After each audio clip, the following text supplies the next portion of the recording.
안녕하세요. 이번 시간에는 그 대상에서 존재로, 그러니까 대상 그러면 서브젝트, 오브젝트, 그래서 주체와 객체 또는 인식하는 주체에 대해서 외부에 있는 대상, 사람인 경우에는 타자, 그러니까 주체 철학이라고도 표현하고요. 그 다음에 이제 그 주체 철학이 아니고 인식이 아니고 존재, 인식론 존재론 그러면은 굉장히 낯설죠. 저희한테는 낯선데 그 연구 패러다임 얘기할 때 가장 먼저 묻는 질문이 하나는 존재론이고 그리고 거기서 연속해서 나오는 질문이 인식론입니다. 존재는 그 철학에서 제일 어려운 문제가 존재란 무엇인가? What is being? being, becoming, being.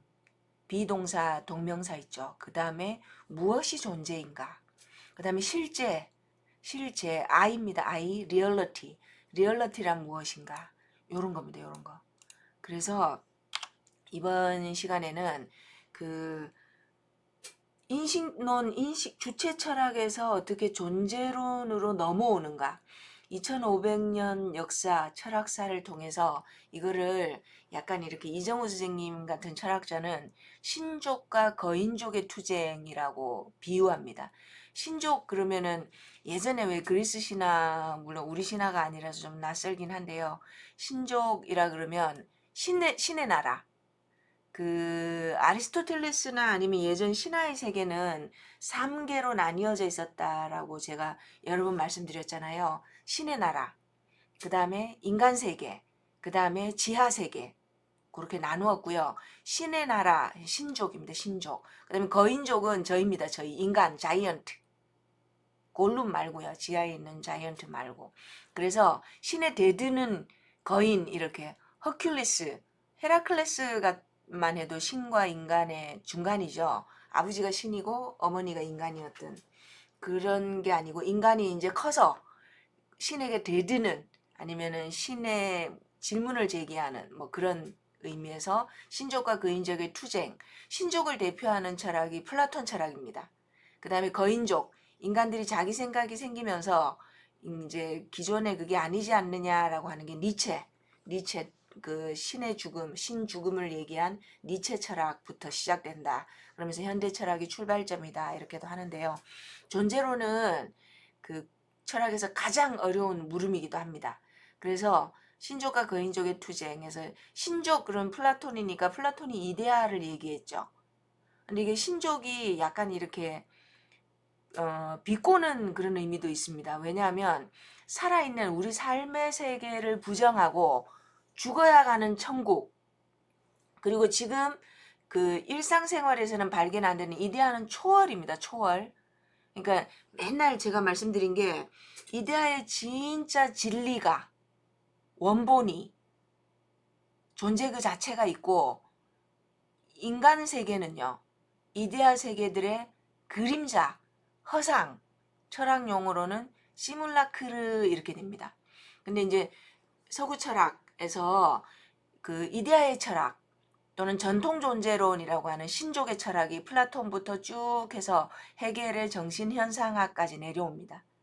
그 다음에 그 거인족의 철학, 현대존재론이라고 하고 니체를 출발점으로 해서 여기는 시뮬라크르의 철학 또는 사건의 존재론, 제가 언젠가 동영상에서 비잉에서 비커밍으로라고 하나 자료가 있을 겁니다. 그게 이데아에서 본질, 형상, 변하지 않는 영원 불변한 진리의 세계를 얘기하는 이데아의 철학에서 그 다음에 시뮬라크르, 생성의 철학으로 옮겨오는 현대 존재론가의 그 전이를 설명해 놓은 건데요.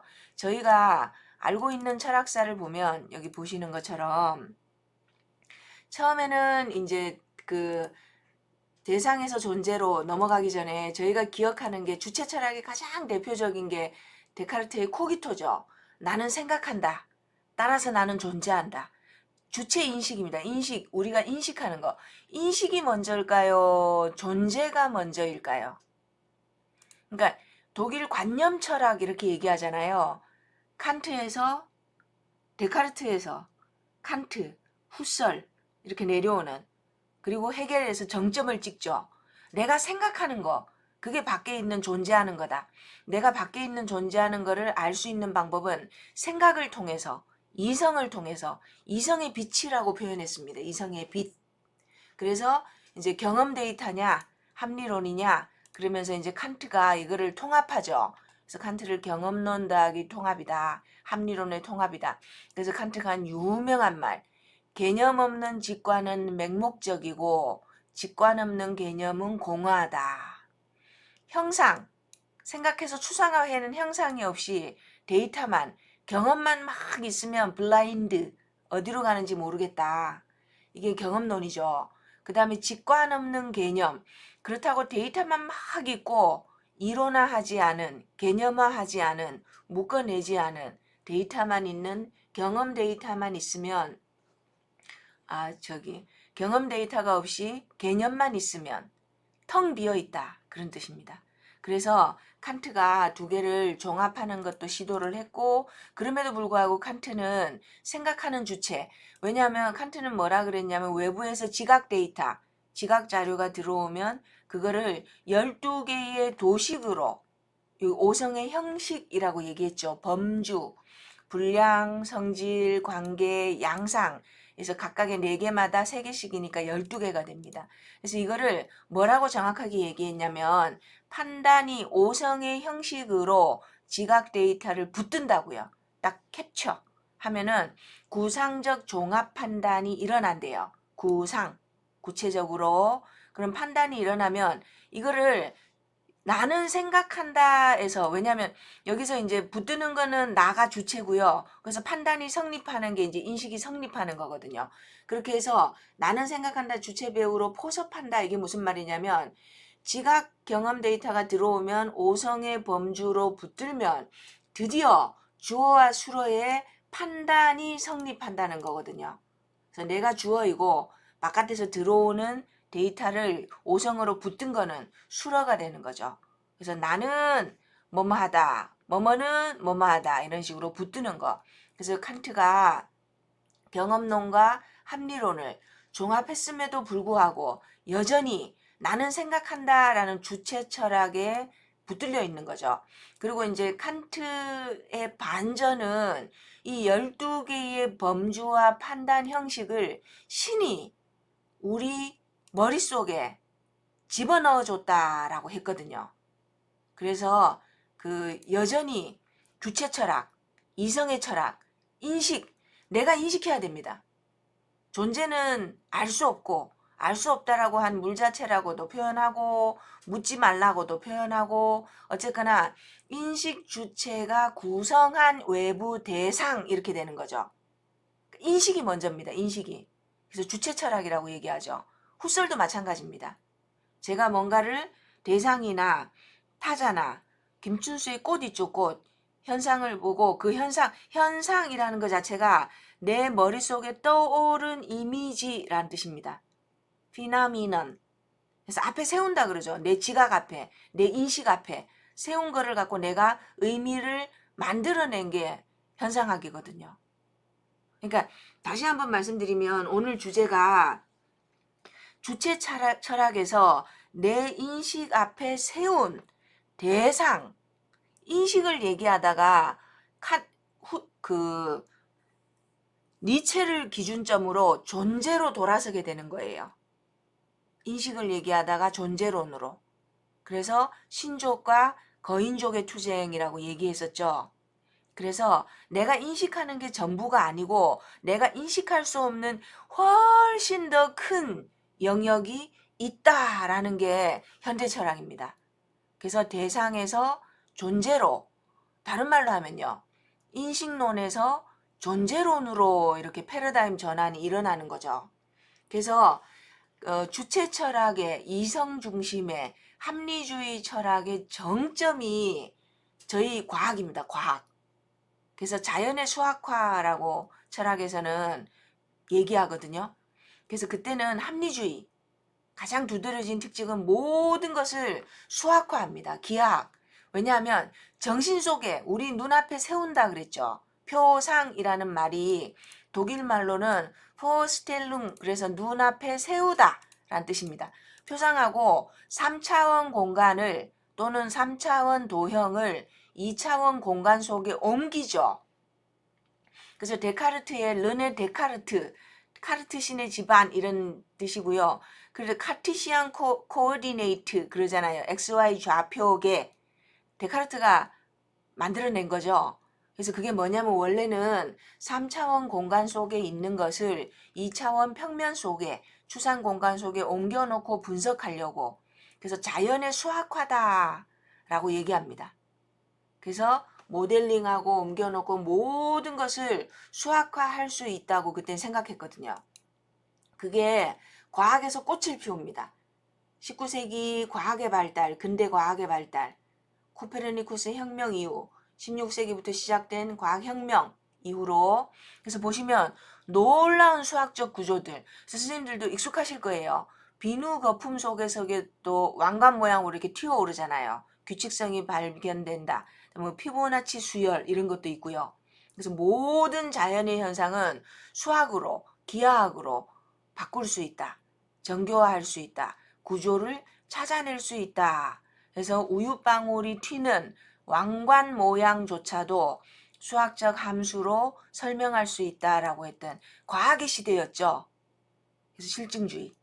그런 실증주의가 꽃을 피웠고, 그렇게 해서 거기에 대해서 반동으로, 반작용으로 후설이 뭐라 그랬냐면, 모든 너무 자연을, 우리의 삶조차도 수학화하는 것에 반대하면서 현상 그 자체, 여전히 그 합리성, 인식 그 자체. 그래서 후설의 태도는 모든 자연세계 삶 그 자체를 보자. 지향성, 그래서 intentionality, 나의 의도를 가지고 현상을 보는 거죠. 지향, 이런 게 intentionality입니다. intention을 넣어서 항상 무언가로 본다는 거죠. 무언가를 보고 후설 현상학의 위대함은 삶, 생활세계로 들어와서 그래도 여전히 그 인식입니다. 인식론입니다. 의미작용, 어떻게 해요? 밖에서 들어오는 데이터, 감각 데이터, 힐레라고 했었죠. 거기다가 그 인식작용, 의미작용을 거쳐서 노에시스, 뭐뭐시스 그러면 작용이잖아요. 그렇게 해서 잡아낸 의미 본질이 노에마입니다. 근데 후설 현상학의 위대한 점은 지향성을 통해서 의미를 해석한다는 거. 다시 말씀드리면 인간 인식론을 통해서 의미를 잡아내는, 거기서 그걸 강조한 점에서 의미가 있고요. 그래서 그럼에도 불구하고 여전히 현상학은 주체 철학이죠. 내가 잡아낸 의미, 나의 지향성이 들어간 의미, 관념론입니다. 인식론이면서 관념론이죠. 그래서 그럼에도 불구하고 이제 후설 같은 경우에는 외부에 객관적인 실제가 존재한다라고 믿었었죠. 그래서 이걸 나중에 이제 그 하이데거 같은 경우에는 후설 현상학의 단계고요. 존재론으로 바꾼다 뭐 그렇게 얘기를 하죠. 그래서 다시 한번 지난 2500년 동안 그 인식론, 의미론을 보면 처음에 이제 실증주의 지시이론은 진리 대응설, 그래서 그야말로 코는 투게더라는 뜻이잖아요. 리스판스입니다. 리스판스. 응답하라 라는 거 있죠. 내가 부르면 응답하는 거. 그래서 내가 판단한 것하고 외부에 있는 사태가 일치한다입니다. 일치한다. 그러니까 내 머릿속에 떠올린 거하고 외부에 있는 그 리얼러티가 일치한다. 라고 믿었던 시절이 있었죠. 눈이 희다라는 거는 실제로 눈이 희다라는 그 사태와 일치하기 때문에 이 명제는 진리 명제가 되는 거죠. 그래서 진리 상응설은 인간 중심적인 거죠. 내가 생각한 거, 내가 떠올리고 내가 판단한 거, 그게 진리다라고 얘기하는 거니까요. 그래서 실증주의의 의미 이론이라고 부르고요. 요즘은 이렇게 안 믿죠. 왜냐하면 내가 생각하는 게 진리다, 내가 떠올린 게 진리다 이렇게 안 믿습니다. 그래서 실증주의의 지시 이론을 넘어서서 그 다음에 이제 어디로 갈까요?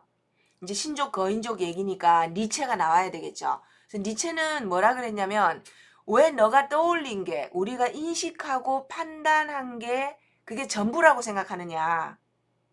그거 말고 더 있다는 거죠. 그래서 니체는 뭐라 그랬냐면 이 땅에 2000년 넘게 2000년 아니죠. 한 1000년 넘게 고대 그리스부터 플라톤, 아리스토텔레스 이렇게 이어져 내려오는 인식론 있죠. 주체 철학 아니면 인식의 철학. 여기는 뭐라 그랬냐면 고대 철학은 모두 플라톤의 각주다 그랬었잖아요. 왜냐하면 플라톤은 천상계, 이데아의 세계를 따로 설정했어요. 우리 삶의 세계 말고 이데아의 세계가 따로 있고 인간이 살아가는 세계는 이데아 세계의 그림자에 불과하다. 근데 이게 고대 그리스 철학에서 중세 철학으로 넘어오면서 이데아의 자리에 하나님을 넣습니다. 그래서 니체는 뭐라 그러냐면 그리스도교는 중세 그리스도교는 민중을 위한 플라톤주의다. 플라톤의 이데아의 자리에 민중을 위해서 신을 집어넣은. 그래서 인식이 생기는 것도 우리가 진리를 알게 되는 것도 모두 신이 하나님이 내 머릿속에 칸트는 도식을 넣어줬다 그랬고 오성의 도식 판단의 범주를 넣어줬다 그랬고 그 코기토 있죠. 코기토 데카르트가 나는 생각하기 때문에 나는 존재할 수 있다. 근데 그 생각도 그럼 너가 생각한 게 진리라는 거를 어떻게 아느냐 그랬을 때 데카르트도 하느님이 보증해 준다 라고 얘기했었죠.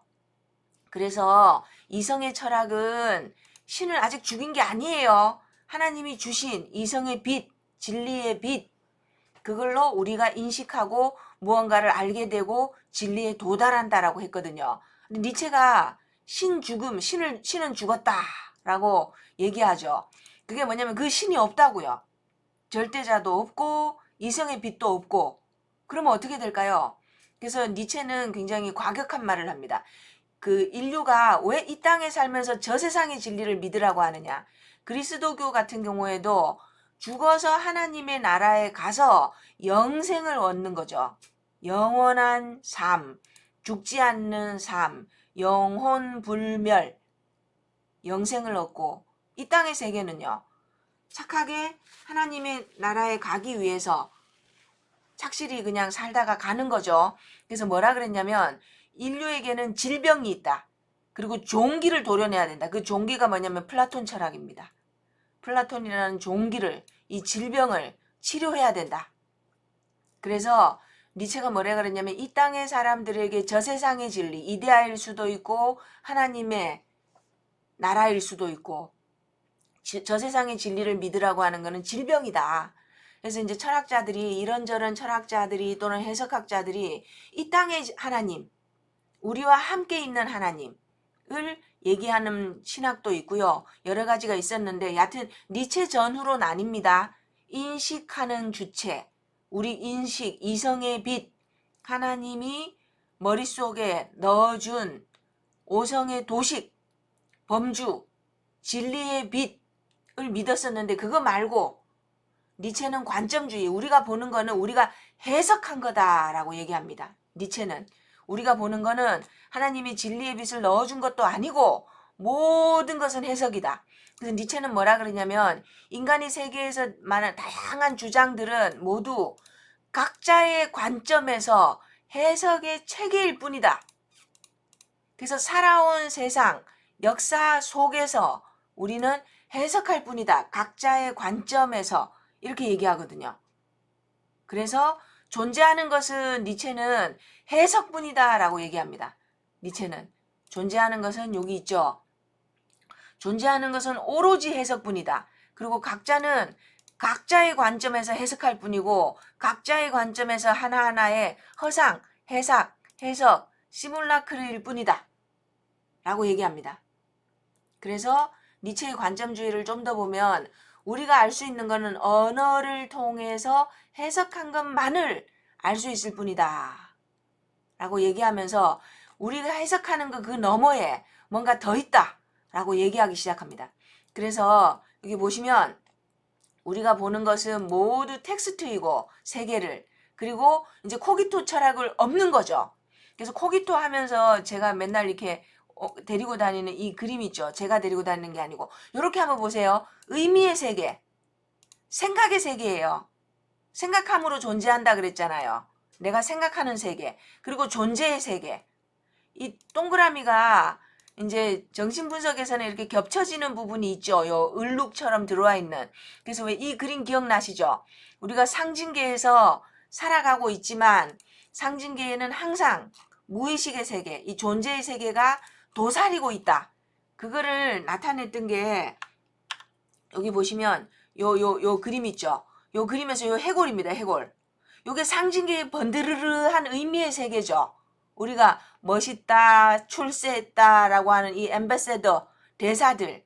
이 과학 보세요. 이 과학 지구본도 있고 이 악기도 있고 여기 이거 뭐죠? 이거 태양 고도 재는 거. 근사한 과학의 문명의 발달, 우리가 의미로 이루어진 세계잖아요. 근데 뭔가 이렇게 비집고 들어와 있죠. 이게 존재의 세계입니다. 우리가 의미로 담아내지 못하는 그 광활한 존재, 그 존재의 세계를 요렇게 락강은 정신분석학에서는 이렇게 얘기하거든요. 너희가 생각하는 의미의 세계, 모든 것 생각하기 때문에 존재한다라고 했던 이 여기 있죠. 그리고 존재의 세계, 우리가 절대로 잡아내지 못하는 존재의 세계는 always already 도사리고 있다라고 얘기하잖아요. 그래서 코기토의 철학을 그 락강이 뒤집습니다. 데카르트가 나는 생각한다, 고로 나는 존재한다 그랬잖아요. 그런데 락강이나 무의식을 발견했다 그러거든요. 그래서 존재의 세계가 더 있다는 거예요. 의식화할 수 없는, 우리가 주체 철학으로 서브젝트 오브젝트로 의식화할 수 없는 존재의 광활한 세계가 있다는 거예요. 그래서 내가 생각하는 게 아니고 생각이 나를 이끌어간다. 그래서 락강이 이걸 비틀어요. 그래서 뭐라 그러냐면 나는 존재하지 않는 곳에서 생각하고 생각하지 않는 곳에서 존재한다고요. 나는 생각하지 않는 곳이라야 존재한다. 이게 뭐냐면 아까 보여드린 요 벤 다이어그램에서 이 두 개의 원이 떨어져 있는 걸 한번 생각해 보세요. 이 두 개가. 그럼 어떻게 될까요? 생각하지 않는 곳에서 존재하는 거죠. 생각하고 존재가 떨어지니까. 그리고 존재하지 않는 곳에서 생각하게 되는. 그리고 사실은 락강 같은 경우에는 생각하는 세계, 상징계, 그리고 존재하는 무의식의 세계, 그리고 요 겹쳐있는 요 세계, 세 가지로 이렇게 분류를 했죠. 그리고 상징계 속에는 우리가 의식의 세계 속에는 항상 무의식이 비집고 들어와 있다라는 거를 이 홀바인의 이 해골 그림으로 여기 이렇게 쑥 비집고 들어와 있잖아요. 상징계 질서 속에 이렇게도 비유를 했습니다. 그래서 그 결론은 현대 철학으로 넘어온다는 것은 우리가 생각하는 것은 대상으로 파악할 수 없는, 의식으로 담아낼 수 없는 존재의 세계가 있다. 빠져나가는. 그리고 우리는 모든 것을 언어로 나타낼 수밖에 없다.